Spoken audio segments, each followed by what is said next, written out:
What if everything we call sacred was nothing but a golden cage? What if freedom itself was the greatest illusion of all? Tonight, in a realm untouched by time, where silence carries the weight of 1,000 voices, two eternal names rise to face each other. On one side, Jesus Christ, the Lamb, the Word, the Light. On the other, Friedrich Nietzsche, the destroyer of idols, the prophet of the abyss. There is no room for dogma here, no absolute truths, only the clash of faith and reason, of divine mercy and raw defiance. Is the soul lifted through belief, or finally freed through rebellion? The gods do not speak today, the angels do not intervene, because the judge is you. Before we witness this historic encounter, a necessary pause. If you've made it this far, it's because profound questions move your soul. Welcome to Battle of Minds, your refuge for debates that transcend time. Soon we'll see Socrates facing Machiavelli on power, Gandhi confronting Che Guevara on revolution, Cleopatra debating Elizabeth I on female leadership. Each video is a unique intellectual journey, where history's greatest minds meet to discuss what truly matters. Subscribe to not miss these impossible encounters that only exist here. Leave your like if you believe great ideas deserve great debates. And in the comments, tell us, which historical confrontation would you like to see? Your suggestions shape our next episode. Now, let the first topic be presented. The first topic that divides our thinkers is fundamental. What is faith truly? For Jesus Christ, it represents the supreme liberation of the human soul. For Friedrich Nietzsche, it constitutes the most subtle of slaveries. Let us hear their definitions. My dear Nietzsche, before proclaiming the death of something, wouldn't it be wise to truly understand its life first? The faith I speak of is not the blind submission you so criticize. It is the recognition that we are more than flesh and bone, more than instincts and impulses. Faith is the courage to love when everything conspires toward hatred, to forgive when human justice cries for vengeance, to hope when reason whispers despair. You see slavery where I see liberation. When a child trusts in their father's arms, are they enslaved or protected? When two hearts surrender in true love, is there imprisonment or the most sublime freedom? The faith I teach liberates man from his deepest fears, the fear of death, the fear of insignificance, the fear of absolute solitude. It whispers to the soul, you are loved, you have purpose, you are not alone. How can that which breaks the chains of despair be slavery? My friend, do not confuse true faith with the distortions men have made of it. Faith does not diminish man, it reveals his true greatness as a child of the Most High. Noble Jesus, your words carry the dangerous seduction of all easy comfort. But allow me to be direct. Faith, as I see it manifest in humanity, is the opium that numbs the will to power, the morphine that relieves the necessary pain of growth. Observe closely. Where faith flourishes, individual responsibility withers. God will provide, they say, and cease to provide for themselves. Thy will be done, they whisper, and renounce their own creative will. Blessed are the meek, you proclaim, and behold, meekness becomes cowardice disguised as virtue. Faith teaches man to seek beyond himself what he should find within himself. It creates spiritual dependence, eternal miners who will never dare to say, I am the creator of my values, the architect of my destiny. You speak of love and forgiveness as liberation. I see resignation masked as wisdom. Must the lion become a lamb? Must the eagle learn to crawl? Faith domesticates noble instincts, transforms predators into herd. True freedom begins when man stops seeking saviors and becomes the savior of himself, when he ceases to worship and learns to create. Two visions of faith confront each other like light and shadow. But if they diverge on the nature of faith, how do they interpret human suffering? Our next theme explores, does suffering have divine purpose, or is it raw material for our own creation? Nietzsche, your passion for truth is genuinely admirable, but you allow it to dangerously obscure the compassion that should guide it. You speak of suffering as if it were merely wild brute force to be dominated by will, when it is, in truth, the divine chisel that patiently sculpts the human soul into its most beautiful form. I did not come to the world to comfortably avoid suffering. I assumed it deliberately and fully. On the cross of Calvary, I experienced not only the unbearable physical pain of nails and thorns, but the infinite spiritual agony of separation, the crushing weight of all humanity's sins, the apparent abandonment by the Father himself. And why did I voluntarily accept such torture? Because suffering consciously embraced with unconditional love miraculously transforms into universal redemption. You see, my questioning friend, it is not the cowardly absence of pain that defines true human greatness, but the heroic capacity to find transcendent meaning, even in the deepest affliction. The poor widow who generously offers her last coins, the wounded father who completely forgives the prodigal son, the loving mother who tirelessly watches over the sick, all of them discover in accepted suffering a sacred door to something infinitely greater than themselves. Authentic faith does not stupidly deny suffering, nor glorify it in a morbid and sickly way. It radically transfigures it through love. It transforms bitter tears into fervent prayer, painful losses into voluntary offerings, bleeding wounds into crystalline fountains of compassion for other wounded ones who walk with us. When I solemnly proclaim, "Blessed are those who mourn," I do not preach passive conformism, but divine revelation. Those who intimately know pain are the only ones truly capable of offering authentic comfort. Suffering embraced with faith becomes a precious seed of wisdom, a deep root of genuine mercy. It is not cowardly flight from life, Nietzsche. It is courageous diving into its deepest and most mysterious essence. From suffering emerge two alchemies, one that transfigures it through divine love, another that transmutes it through human will. But it is in the question of freedom that their philosophies reveal their deepest foundations. Next theme. Does true freedom arise from surrender to God, or from the death of God? Now we finally arrive at the pulsating heart of the existential question. Jesus, you generously offer freedom, but what contradictory freedom is this that paradoxically begins with voluntary submission? What strange emancipation is this that first demands the spiritual yoke as a prerequisite? True radical freedom is born when man finally understands a fundamental and terrible truth. God is definitively dead, and it was we ourselves who killed him with our own hands. This is not a bloodthirsty proclamation of destructive hatred, but of necessary and inevitable liberation. As long as men continue projecting their creative force onto imaginary external divinities, they will remain eternally enslaved to their own mental creations. Observe coldly the real human history, how many bloody wars fought in the name of supposedly peaceful faith, how many brilliant minds brutally silenced for blasphemy, how many innocent bodies publicly burned for heresy. Is this genuine fruit of true faith, or of its inevitable systematic corruption? When something is dogmatically placed as unquestionable and sacred, the perfect terrain for the most refined tyranny is automatically created.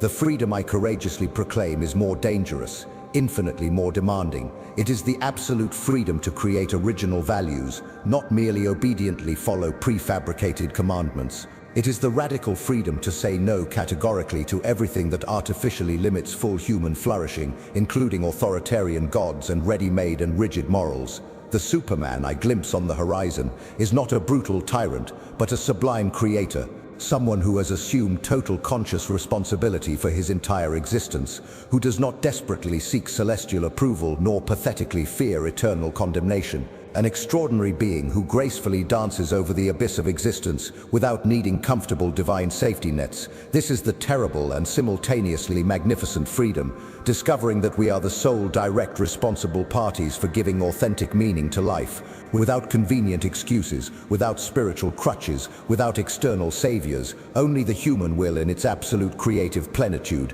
heroically assuming total responsibility for its own existence. My dear rebel friend, you tragically confuse authentic freedom with existential solitude, healthy autonomy with desperate spiritual orphanhood. Your grandiose vision of free man is magnificently human, but tragically isolated, a sovereign king without a real kingdom, a genius creator without a loving family, a skillful dancer without music to give him rhythm. The freedom I generously offer does not begin with forced submission, but with enlightened recognition of reality. Humbly recognizing that we are an integral part of something infinitely greater does not diminish us, it magnificently completes us. When a musical note voluntarily accepts its position in the complex symphony, does it lose its unique identity or find its fullest and most harmonious purpose?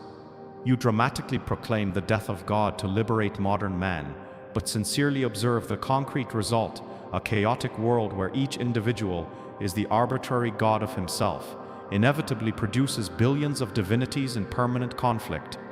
Your supposedly absolute freedom leads not to social harmony, but to destructive chaos, not to constructive collective creation, but to savage and destructive competition. True transcendent freedom is not the total absence of bonds, but the completely conscious choice of the noblest and most elevated bonds. When I deliberately choose to love my declared enemy, am I less free than one who impulsively chooses to hate him? When I voluntarily forgive a grave offense, do I demonstrate pathetic weakness or the supreme strength of transcending the primitive cycle of revenge? My friend, your freedom is that of the wild wind, powerful but often destructive, always in movement but never truly at home. Mine is that of the majestic river, which finds its genuine power precisely by perfectly knowing its bed, its direction, and its final destination. Between freedom as total rebellion and freedom as conscious surrender, the abyss deepens.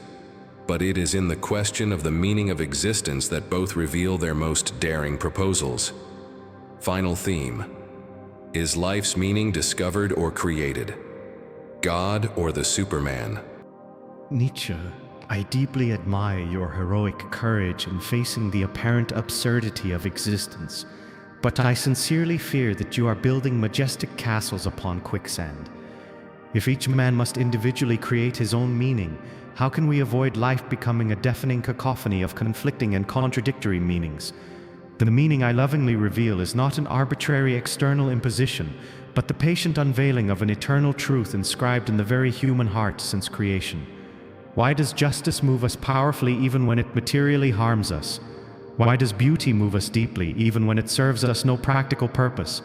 Why does love attract us irresistibly even when it literally costs us everything? Because we were carefully created in the image of love itself. Our supreme purpose is not desperately invented by the human mind, it is graciously discovered by the soul that seeks. It is like a divine melody that already exists eternally, patiently waiting for us to learn to play it with our lives. It is like a celestial language we already intimately know, needing only to lovingly remember its sacred words. The eternal meaning I offer does not stupidly diminish the temporal meanings each one can legitimately create. On the contrary, it magnificently illuminates them like a sun that makes all colors shine. The artist paints with more passion, knowing that beauty echoes something eternal. The father loves with more depth, knowing that this love reflects divine love itself. The mother sacrifices, knowing that her surrender imitates the supreme sacrifice of Calvary. When I solemnly say love one another, I do not impose an arbitrary external law, but reveal the very fundamental structure of created reality. The universe is made for love, woven with golden threads of compassion, sustained by eternal pillars of divine mercy. Your Superman creates values, but who guarantees they will be truly elevated values? My teaching reveals values that elevate by their own divine nature: unconditional love, radical forgiveness, authentic humility, selfless service. These are not limited human inventions, but sacred discoveries of what it truly means to exist. Jesus, your melodious words sound like nostalgic echoes of an era that desperately insists on not dying. You speak poetically of truths supposedly inscribed in the human heart, but don't you clearly see that each specific culture, each historical epoch, each unique individual reads completely different writings there? The meaning you proclaim as eternally valid is, in brutal truth, historically conditioned. It is born from a specific worldview, from a particular way of organizing human existence. And every form of organization, however beautiful it may be initially, eventually crystallizes rigidly into unquestionable dogma, inevitably transforms into spiritual prison. You seductively offer absolute security. There is a greater pre-established purpose. There is an infallible divine plan. There is meaning given freely. I offer something infinitely more dangerous and simultaneously more precious, total and non-transferable responsibility for one's own existence.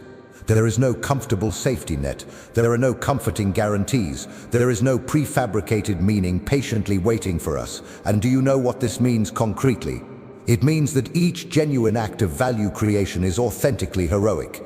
Each ethical decision is genuinely ours. Each gesture of love is not mechanical obedience to an external commandment, but free choice of a completely sovereign will. My Superman is not just a creator of values, he is someone who courageously assumed the terrible and simultaneously magnificent responsibility of justifying existence through his own conquered greatness. Not because someone authoritatively ordered it, not because he will be eternally rewarded, but because he freely chose to transform chaos into cosmos through his creative will. Your way produces saints dependent on God. Mine can produce men who are gods responsible for themselves, not through destructive arrogance, but through absolute existential necessity. Between meaning discovered in eternity and meaning created in time, between greatness offered by God and greatness conquered by man, we arrive at the final words. Each thinker will now offer his ultimate vision of the destiny of the human soul. My beloved Nietzsche, and all of you who listen attentively to these words, we have reached the end of our dialectical journey, but certainly not the end of the eternal journey of the human soul. I perfectly understand the powerful seduction of your philosophy. There is something magnificently human in the grandiose idea of being our own absolute creators. But I ask you with love, is the son who gratefully recognizes his paternal inheritance less free than the orphan who must build everything alone? Is the tree that extends deep roots less majestic than one that precariously balances on stone? The faith I offer is not a crutch for spiritual cripples, but powerful wings for eagles who wish to fly even higher. It is not cowardly limitation of human greatness, but glorious revelation that this greatness is even greater than we ever imagined, for it has divine origin. When I solemnly teach, be perfect as your heavenly Father is perfect, I do not diminish you with impossible comparisons. I reveal your true nature, beings called not only to temporal greatness but to eternal holiness, not only to limited creation, but to co-creation with infinite love itself. The human soul need not desperately choose between freedom and faith, between greatness and humility, between creation and adoration. In truth, it finds its fullness when it discovers that all these apparent contradictions are harmoniously resolved in love. Come to me, not as slaves but as beloved children, not to diminish your light, but to discover that you are the light of the world. Faith does not enslave the soul, it reveals it to itself in all its divine magnificence. Jesus, our words will echo far beyond this historic moment. And each soul that hears us must choose not between us as persons, but between two fundamentally different ways of inhabiting existence. I sincerely recognize the indisputable nobility of your path. There is undeniable beauty in a life lived in unconditional love, in a soul that finds peace in total surrender. But I courageously question, is this the only form of greatness possible for the human being? I offer a path infinitely more arduous, more solitary, more dangerous, but also more entirely our own. The path of those who dare to say, yes, existence may seem absurd, life may be suffering, death may be the end, and even so, I will create beauty, I will affirm values, I will dance over the abyss. It is not contempt for humanity that moves me, but passionate love for its unexplored potential. I see beings capable of unimaginable greatness, limiting themselves because they believe they need external approval to be worthwhile. My message to each soul is this: you are more powerful than you imagine, more responsible than you would like to admit, more free than you dare to dream. You don't need saviors, you can be your own redeemer. You don't need ready-made meanings, you can create significances that have never existed. The soul is born neither slave to faith nor to disbelief. It is born with a terrible and magnificent capacity to choose who it will be. And in that choice, in that absolute responsibility, it finds its only and true freedom. Courage, humans. The future belongs to those who dare to create it. And thus two visions met without canceling each other out. Two truths dialogued without destroying each other. Jesus Christ with his faith that transfigures. Friedrich Nietzsche with his reason that transforms. Perhaps the question, does faith liberate or enslave the soul, admits no single answer. Perhaps each soul must find its own synthesis between surrender and creation, between divine love and human will, between eternity and the present moment. What remains is the invitation to deep thought, to conscious life, to responsible choice. Whether following the Christ who calls us children, or embracing the Superman we are invited to become, or finding a third way not yet imagined. The freedom of the soul perhaps resides precisely in this, in the capacity to consciously choose one's own path, respecting those who chose differently, but never ceasing to seek, to question, to grow.